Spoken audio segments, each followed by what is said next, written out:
প্রিয় দর্শক, এখন দেখছেন আমরা চলে যাচ্ছি পেঁয়াজ খেতে।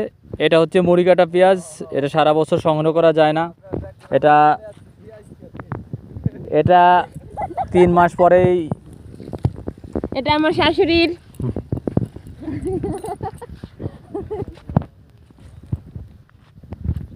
আমি শাশুড়ির বৌমা, তার শাশুড়ির শ্রমের ফসল দেখতে আসছি। এটা আমার শাশুড়ির ছেলে। রসুন এটা মেক্সামিনের মধুখালী উপজেলা, আর হচ্ছে থানা মধুখালী, জেলা ফরিদপুর। আমরা কি যাবো, চলো মেন প্রজেক্টগুলো দেখতে এসো। এইটি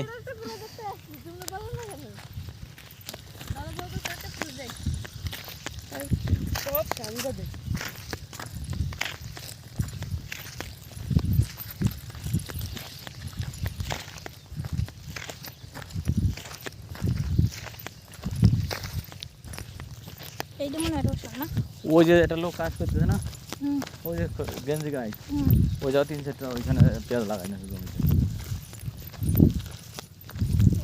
আর একটা জায়গা ওই পাশ কাটি ওই পুকুর দেখতেছো না, পুকুর ওই পাশে আছে, দেখা যাচ্ছে যে ওই জায়গায় প্রায় 2.5 জ্যৈষ্ঠ 3 জ্যৈষ্ঠ মতো